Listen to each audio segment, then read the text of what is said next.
দেখেন, আমাদের উপরে আক্রমণ এটা নতুন না, তবে আমরা হাসিনার ফ্যাসিবাদের পতনের পর এই ধরনের প্রচেষ্টা খুব নতুন করে শুরু হয়েছে।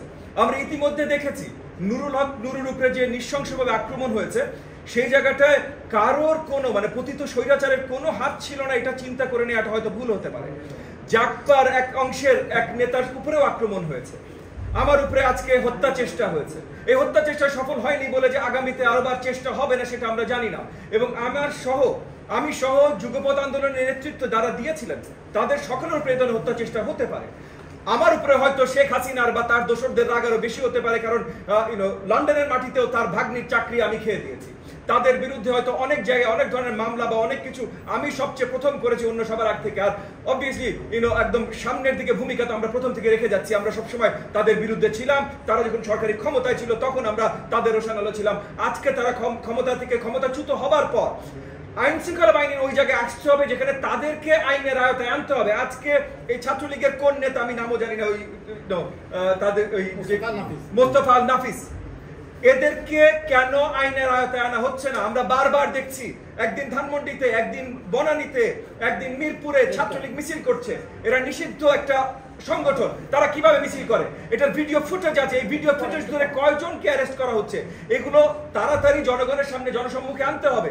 কারণ যতক্ষণ পর্যন্ত এই ফ্যাসিবাদের এই দোসরদেরকে আইনি প্রক্রিয়ায় না আনা যাবে, তাদের আইনের আওতায় না আনা যাবে, ততদিন পর্যন্ত আমরা যারা এই ফ্যাসিবাদের বিরুদ্ধে আন্দোলন করেছি তারা যেমন সুরক্ষিত না, তেমন দেশের জনগণ সুরক্ষিত না। এবং সামনের নির্বাচনও আমরা সুন্দরভাবে করার জায়গায় আসবো না। নির্বাচন সঠিকভাবে হবে, সঠিক সময় হবে, কিন্তু তার জন্য এই প্রচেষ্টাগুলো এখন জোরদার ভাবে শুরু করতে হবে।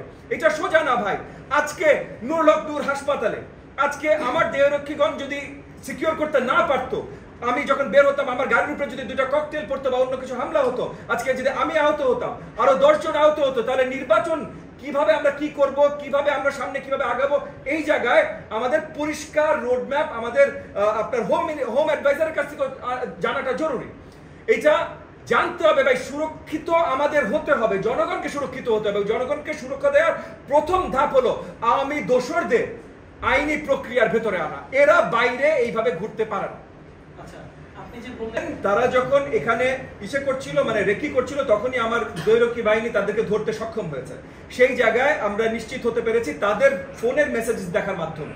সেই ফোনের মেসেজের স্ক্রিনশট এখন তারা ডিবির হেফাজতে আছে, তো ডিবির কাছে এই জিনিসগুলো আছে। কিন্তু এই ফোনের মেসেজটা পরিষ্কার ছিল যে কোন সময় আমি বাসা থেকে বেরোতে পারি, আমার গাড়ির নাম্বার কত, নাম্বার প্লেট কত, আমার দ্বিতীয় গাড়ির নাম্বার প্লেট কত, এবং কখন আমি বেরোতে পারি, কি করতে পারি, এবং আজকে কাজ শেষ করতে হবে, এই ধরনের মেসেজও ওই লিস্টে, ওই মেসেজ লিস্টে পাওয়া গেছে যে আজকে কাজ শেষ করতে হবে। এটা ছাত্রলীগের পক্ষ থেকে আসতে পারে, ছাত্রলীগের যে নেতার নাম বললো আপনাদের কাছে অলরেডি আছে।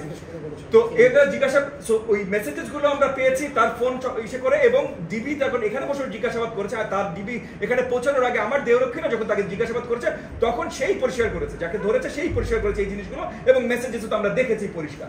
আমরা বিশ্বাস করি এই জিনিসটা খোদ শেখ হাসিনার কাছ থেকে এসছে, কারণ শেখ হাসিনা এই দেশের নির্বাচনকে প্রশ্নমুখী করতে চায়। শেখ হাসিনার নির্দেশে আমরা বারবার ভিডিও মেসেজে দেখেছি, শেখ হাসিনা যে বার্তা দিচ্ছে সেসব জায়গায় দেখেছি যে অস্থিতিশীলতা কিভাবে বাড়ানো যায় সেটা শেখ হাসিনা বারবার দিচ্ছে।